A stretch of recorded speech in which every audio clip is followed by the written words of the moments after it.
பல பாடங்களை கற்றுக்கொள்ள வேண்டிய கட்டாயத்திலே எல்லா கட்சிகளும் இருக்கிறது. 23 கட்சியினுடைய கூட்டணியை எதிர்த்து ஒரு கட்சி 240 வாங்கி ஜனநாயகத்திலே தேர்தலிலே மாற்றங்கள் ஏற்படுவது ஒவ்வொரு கட்சிக்கும்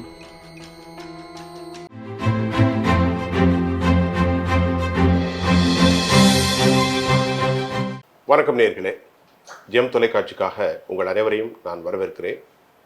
இன்றைய நம்முடைய சிறப்பு விருந்தினராக கண்ணியத்துக்குரிய கருப்பையா மூப்பனார் ஐயா அவர்களுடைய மகனும் தமிழ் மாநில காங்கிரஸுடைய தலைவர் திரு ஜி.கே. வாசன் ஐயா அவர்களை நான் இந்த நிகழ்ச்சியினுடைய சந்திப்பதில் எல்லையற்ற மகிழ்ச்சி. ஐயா வாங்க. வணக்கம். திரு வாசன் அவர்களிடத்தில் கேட்பதற்கு நிறைய கேள்விகள் இருக்கிறது. தற்போது தாங்களுடைய இந்த 3 தோல்விகளை குறித்து நீங்கள் எப்படி நினைக்கின்றீங்க? அது தமிழ்நாட்டுடைய உங்களை போன்ற ஒரு மிகப்பெரிய கட்சிக்கான ஒரு பின்னடைவாக பார்க்குறீங்களா? ஏன் பொதுவாக தேர்தல் வாக்கு இதனை முடிவு செய்பவர்கள் வாக்காளர்கள் தான் எஜமானர்கள். ஒவ்வொரு தேர்தலும் ஒவ்வொரு முடிவும் ஒவ்வொரு அரசியல் கட்சிக்கும் ஒரு பாடம். அந்த பாடத்திலிருந்து பல பாடங்களை கற்றுக்கொள்ள வேண்டிய கட்டாயத்திலே எல்லா கட்சிகளும் இருக்கிறது. எங்களது கூட்டணியை பொறுத்தவரையிலே எண்ணிக்கையிலே நாங்கள் வெற்றி பெறவில்லை என்பதிலே மாற்று கருத்து கிடையாது. இருப்பினும் சதவீதம் என்பது மரியாதைக்குரிய சதவீதமாக ஒட்டுமொத்தமாக கூட்டணிக்கு கிடைத்திருப்பது வருங்கால வளர்ச்சிக்கு நல்லது என்பது எங்களுடைய கருத்து. அதனை நோக்கியே எங்களுடைய பயணம் அமையும். மிக முக்கியமாக நாங்கள் கேட்பது, திரு கருப்பையா மூப்பனார் அவர்கள் மறைந்து 2 தசாப்தங்கள் ஆன போதும் இந்திய அரசியல் வரலாற்றில் அவர்களின் மீது இருக்கக்கூடிய நம்பிக்கை, கண்ணியம் இன்றும் பலரிடத்தில் மறைந்தும் மறையாத ஒரு பெரும் பொருளாக அவர் இருக்கிறார். ஆனால் நீங்கள் தற்போது காங்கிரஸ் கட்சியினுடைய இரத்தத்தாலும் சதையாலும் உயிராலும் இணைந்த உங்கள் ஒரு வலதுசாரி சித்தாந்தத்தோடு எப்படி தொடர்ந்து பயணிக்க முடிகின்றது? இன்றைக்கு ஐயா மூப்பனார் அவர்கள் மறைந்து 24-25 வருடங்கள் ஆகின்றன. அன்றிருந்த காங்கிரஸ் வேறு, இன்றிருந்த அகில இந்திய காங்கிரஸ் வேறு. அன்று காங்கிரஸ் மத்தியிலே மக்களுக்கு இருந்த அபிமானம் வேறு, செல்வாக்கு வேறு. இன்று அகில இந்திய அளவிலே அதனுடைய செல்வாக்கும் அபிமானமும் வேறு. அதன் அடிப்படையிலே தமிழ் மாநில காங்கிரஸ் கட்சியினுடைய முடிவு அகில இந்திய அளவிலே அகில இந்திய அரசியலுக்கு, மத்திய அரசியலுக்கு சரியே என்பதுதான் எங்களுடைய கருத்து. காலத்திற்கேற்றவாறு மக்களுடைய எண்ணங்களைத்தான் நாங்கள் பிரதிபலிக்கிறோம். காலத்துக்கேற்றவாறு மக்களின் எண்ணங்களை நீங்கள் பிரதிபலிக்கின்றீர்கள். பிரதமருடைய வார்த்தைகள் கடந்த காலங்களில் இந்துத்துவ வார்த்தைகள் சிறு சிறு குழுக்களாக பேசிக்கொண்டிருந்தார்கள். தற்போது பிரதமர் அவர்களே நேரடியாக ஈடுபட்டு இது போன்ற வெறுப்பு வார்த்தைகளை ஏற்படுவதை அமெரிக்காவுடைய நியூயார்க் டைம்ஸ், உலகம் முழுவதும் இருக்கக்கூடிய வாஷிங்டன் போஸ்ட் எல்லாமே கண்டிக்கின்றது. இது உங்களுக்கு மன வருத்தம் வரவில்லையா? உங்களுக்கும் அதற்கும் சம்மந்தம் இல்லை. நீங்கள் வேறொரு கூட்டணி, கொள்கை, ஐடியாலஜி, தமிழ் மாநில காங்கிரஸ் வேறு. பிரதமர் அவர்களே கீழிறங்கி இப்படி பேசுவதை சுயம் சேவக தண்டிக்கக்கூடிய அளவில் ஐயா வாசனுடைய பார்வை எப்படி இருக்கிறது? நீங்கள் ஒருவர் பேசும்போது புரிதல் மிக முக்கியம். இன்றைக்கு இந்தியா வளர்ந்த நாடாக இருக்கிறது, பொருளாதார ரீதியாக உயர்ந்த நாடாக இருக்கிறது, பாதுகாப்பான நாடாக இருக்கிறது. ஒவ்வொரு துறையிலும் நாம் வளர்ந்து கொண்டிருக்கிறோம். அந்த துறையின் சார்பில் உள்ள வளர்ச்சி ஒவ்வொரு இந்திய குடிமகனுக்கும் போய் சேர்கிறது. அதற்கு உத்தரவாதம் கொடுப்பவர் பாரத பிரதமர். அதில் ஜாதி, இனம், மொழி, சமுதாயம் என்பதெல்லாம் இல்லை. மேலும் மிக முக்கியமாக மத அடிப்படை, மத சார்பின்மை இதற்கெல்லாம் இடம் கொடுக்காமல் மத நல்லிணக்கத்திற்கு எடுத்துக்காட்டான அரசாகவே இந்த அரசு செயல்படுகிறது என்பதுதான் எங்களுடைய முழுமையான கருத்து. இல்லை, ஐயாவுடைய கருத்து மதச்சார்பின் நல்லிணக்கம். நான் கேட்பது, பிரதமர் அவர்கள் ஒரு குறிப்பிட்ட சமூகத்தின் பெயர் சொல்லி இன்ஃபில்ட்ரேஷன், அதிக குழந்தை பெறுகிறவர்கள், சரியது சட்டம், இப்படியெல்லாம் பேசியதை நீங்கள் எப்படி புரிகிறீர்கள்? அதுதான் கேள்வி, முக்கியமான கேள்வி. பிரதமர் அவர்கள் நாட்டு மக்களுக்கு, அதனுடைய வளர்ச்சிக்கு, ஒவ்வொருவருடைய பாதுகாப்பிற்கும் உத்தரவாதம் கொடுக்கிறார். அதன் அடிப்படையிலே நாடு இன்றைக்கு அமைதியாக இருக்கிறது. நாட்டில் எந்த விதமான ஜாதி மத மோதல்கள் கிடையாது. அப்படி இருக்கும்போது பிரதமர் மீது அவர்கள் வார்த்தையை திரித்து அதற்கு ஒரு அர்த்தத்தை கண்டுபிடித்து அதில் அரசியல் ஆதாயம் தேட நினைப்பது ஏற்புடையது அல்ல. மத நல்லிணக்கத்திற்கு எடுத்துக்காட்டான ஆட்சி இந்த ஆட்சி. இதில் மாற்று கருத்து கிடையாது. சரி, இதற்கு மேலே அந்த விஷயத்தில் போகலை.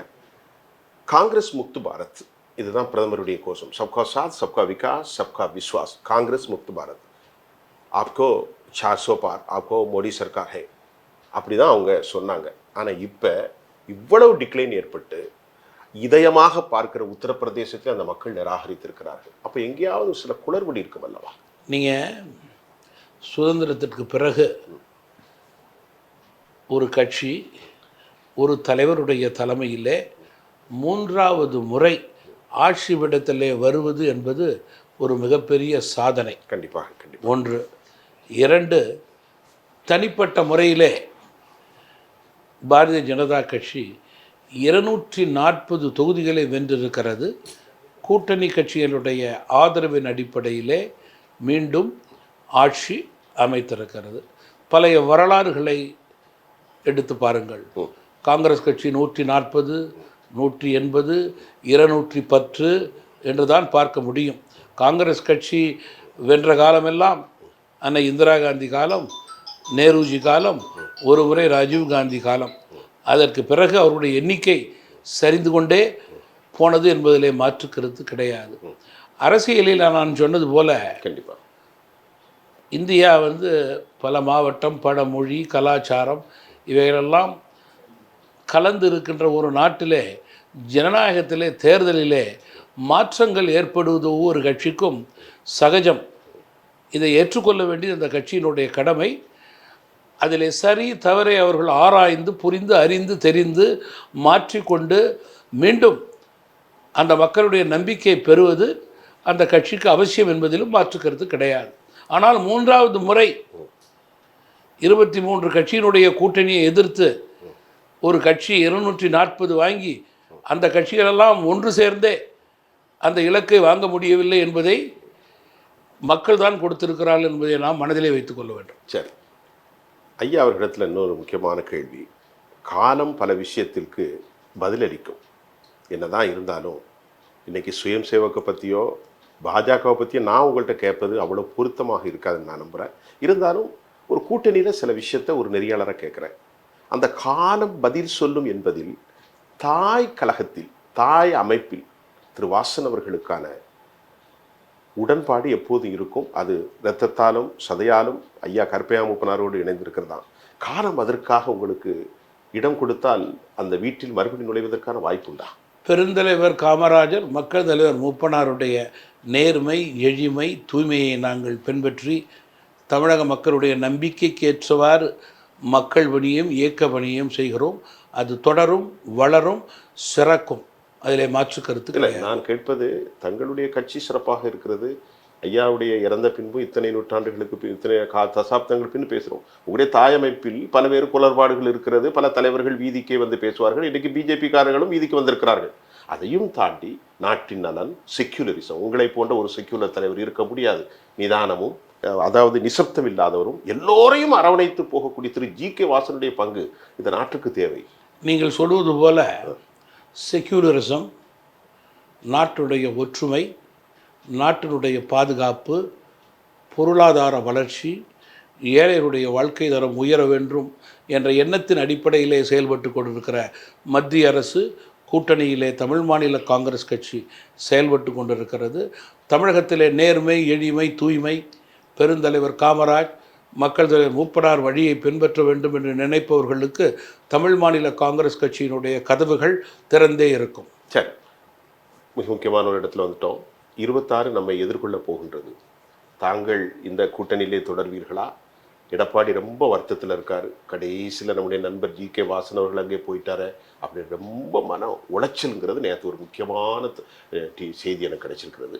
கூட்டணி மாறுமா? இடம் மாறுமா? வாய்ப்புகள் உண்டா? தேசிய ஜனநாயக கூட்டணி கடந்த 10 வருட காலம் நல்லரசாக செயல்பட்டது.